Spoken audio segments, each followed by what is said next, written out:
ব্রিটিশের ২৫০ বছর, পাকিস্তানের ২৫ বছর, বাংলাদেশের ৪৮ বছরে এই ধরনের সিভিল ডিক্টেটর বাংলা কোনদিন ক্ষমতায় আসে নাই।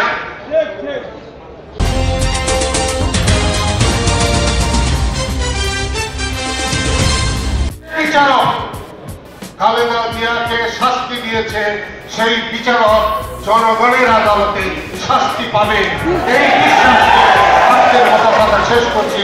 ধন্যবাদ।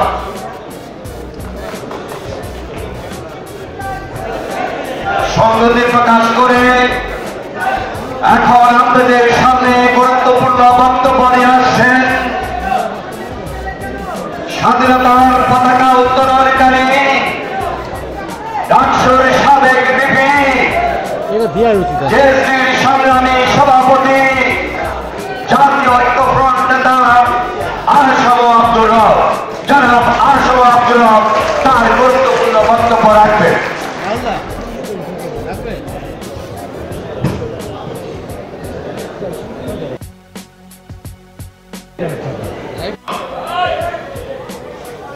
ব্রিটিশের ২৫০ বছর, পাকিস্তানের ২৫ বছর, বাংলাদেশের ৪৮ বছরে এই ধরনের সিভিল ডিক্টেটর বাংলা কোনদিন ক্ষমতায় আসে নাই। ৩০ তারিখে ভোট, ২৯ তারিখে ভোটছেন। পৃথিবীর কোথায় ঘটনা ঘটে নাই। খালেদা জিয়া করার জন্য আমি সোনালী উদ্যানে বলেছি, চট্টগ্রামের বলেছি, রাজশাহীকে লক্ষ্য জনতার সামনে বলেছি, সিলেটে লক্ষ্য জনতার সামনে বলেছি।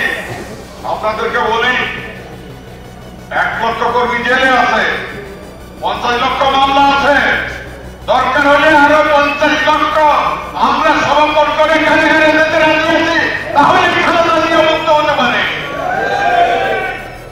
স্লোগান দিয়ে ঘরের ভিতরে খালেদা জিয়ার মুক্তি, আমি এখনই আপনাদের সাথে রাস্তা নিতে রাজি আছি। আপনার রাস্তা নামবেন কিনা সিদ্ধান্ত গ্রহণ করুন। আপনাদের নেতাদেরকে বলুন, বিএনপি নেতাদেরকে বলি, আপোষ করে তর্ক কমিটি করি। খালেদা জিয়ার মুক্তি সম্মানজনক হবে না। সরকারের একটা মহল চালাচ্ছে, খালেদা জিয়াকে প্যারোলের মুক্তির নামে নাটক করতেছে। সংবিধান নাই, বিচার নাই, বাংলাদেশের মানচিত্রটাও বিক্রি হয়ে গেছে, বিদেশের কাছে 1 কোটি মানুষ বিক্রি হয়ে গেছে। আগামী দিনে যে বাচ্চা শিশু জন্মগ্রহণ করবে তার বাসায় 50 কোটি টাকা ঋণ, তার মাথায় 50,000 টাকা ঋণ। আমাদের মাঝে উপস্থিত হয়েছেন গণস্বাস্থ্য ট্রাস্টি বোর্ডের সম্মানিত চেয়ারম্যান ডাক্তার জাফরুল্লাহ চৌধুরী।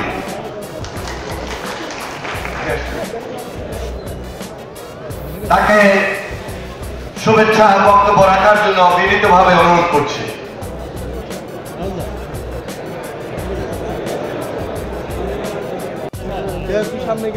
আমাদের নেত্রী বেগম খালেদা জিয়া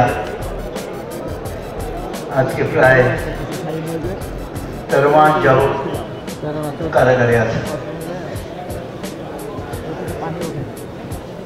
যে মিথ্যা মামলায় তাকে সাজা দেওয়া হয়েছে, তারপরেও গতানুগতিক ভাবে অন্য যে কোনো নাগরিকের জন্য যেভাবে যদি আইন প্রয়োগ করা হতো, তাহলে তার 7 দিনের থেকে 10 দিনের মধ্যে তার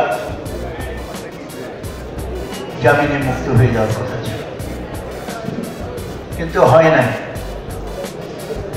এর কারণ হলো আমাদের আপ্রাণ প্রচেষ্টা থাকা সত্ত্বেও এবং মাঠে ময়দানে দাবি এবং আন্দোলন থাকা সত্ত্বেও আমরা সেটা অর্জন করতে পারি না। এই কারণে যে আদালতে প্রক্রিয়ার মধ্যে সরকারের যে প্রভাবের কারণেই জামিন এখনো অর্জিত হয়নি। কুমিল্লার যে মামলা ছিল, সেই মামলায় যে জামিন দেওয়া হয়েছিল, হাইকোর্টে জামিন দিয়েছিল, সেই জামিন আজকে পূর্ণাঙ্গ আদালত আপিল বিভাগ বহাল রেখেছে। এটা একটা সুসংবাদ। কিন্তু এরপরেও আরও 2-3টি জামিনের অপেক্ষায় আমাদেরকে থাকতে হবে।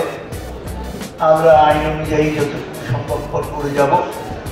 কিন্তু আমি আইনজীবী হিসেবে আপনাদেরকে বলছি যে আইনি প্রক্রিয়ায় বেগম খালেদা জিয়াকে দ্রুত মুক্ত করা সম্ভবপর হবে না।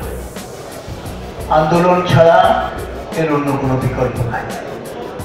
সেই জন্য যদি আপনারা মনে করেন যে বেগম জিয়াকে আমরা মুক্ত করব, এবং আমি আশাবাদী এবং আমাদের সকলের মধ্যে একটি দৃঢ় বিশ্বাস এবং আশা থাকতে হবে যে বেগম জিয়া ইনশাআল্লাহ মুক্ত হবেন এবং তিনি মুক্ত হয়ে আমাদের মাঝে ফিরে আসবেন এবং বাংলাদেশের জনগণের নেতৃত্ব দেবেন। আমরা সেই দিনের আশায় থাকি। এই সরকার গত 10 বছরে আওয়ামী লীগ সরকারের সময় দেশের অনেক ক্ষতি হয়ে গেছে। এই ক্ষতিগুলো যদি আপনারা একাকি চিন্তা করে দেখেন তাহলে জানবেন যে নানা রকমের ক্ষতি হয়ে গেছে। একটি ক্ষতি যেটা সবচেয়ে গুরুত্বপূর্ণ, এই আইন যে কি বলে না, নির্বাচনী যে প্রক্রিয়া, নির্বাচন আর বিশ্বাস করতে চায় না এবং করে না। কারণ তারা মনে করে এই নির্বাচন অবাধ হবে না। যে কোনো নির্বাচনই এখন আর অবাধ হবে না। 30শে ডিসেম্বরের নির্বাচনের পর, বিশেষ করে 29শে ডিসেম্বর যা ঘটেছে বাংলাদেশের মাটিতে, সেটা বাংলাদেশের সকল মানুষ দেখেছে।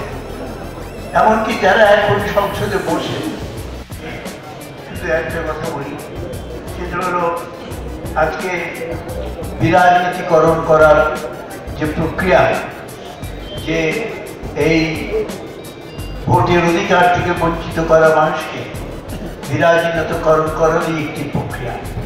এই প্রক্রিয়া বাংলাদেশের মানুষের কাছে কখনোই গ্রহণযোগ্য হবে না। আমরা যুদ্ধ করেছি, আমাদেরকে ধৈর্য ধরতে হবে, সময়ের জন্য অপেক্ষা করতে হবে, প্রস্তুতি গ্রহণ করতে হবে এবং ঠিক নির্দিষ্ট সময়ে যখন সঠিক সময় আসবে, সেই সঠিক সময়ে আমাদের মনের মধ্যে আমাদের যে আক্ষেপ আছে, আমাদের যে ক্ষোভ আছে, সেটার বহিষ্করণ ঘটনার ব্যবস্থা করতে হবে। সেটা শুধু আমরা যারা ও জোটের সকল জাতীয় নেতৃবৃন্দ, বিএনপি অঙ্গ সংগঠনের সকল পর্যায়ের নেতৃবৃন্দ, ভাই বোনেরা, সাংবাদিক ভাই বোনেরা, আসসালামু আলাইকুম। আমরা আজকে দেশনেত্রী বেগম খালেদা জিয়ার কারাবরণের প্রায় 15 মাস করে আজকে আবার অত্যন্ত আমরা মর্মাহত এবং ক্ষুব্ধ মন দিয়ে আমাদের নেত্রীর সুচিকিৎসা দাবি এবং মুক্তির দাবি করছি। আমরা গণ অনশনের মাধ্যমে শুধু সরকারকে নয়, আমাদের আবার ক্ষমতায় আসে, এটা কিন্তু তারা করেছে। তাদের উদ্দেশ্য তারা পূরণ করেছে। আমরা তখনই বলেছিলাম, দেশনেত্রী বেগম খালেদা জিয়াকে যখন কারাগারে নেওয়া হয়েছিল, তখন বলেছিলাম বেগম খালেদা জিয়াকে কারাগারে নেওয়া হয় নাই, বাংলাদেশের গণতন্ত্রকে কারারুদ্ধ করা হয়েছে, এদেশের জনগণকে কারারুদ্ধ করা হয়েছে। ডেমোক্রেসি, গণতন্ত্রের মাকে আগে মুক্ত করতে হবে এবং বেগম খালেদা জিয়ার নেতৃত্বে এদেশে আবার গণতন্ত্র পুনরুদ্ধার হবে।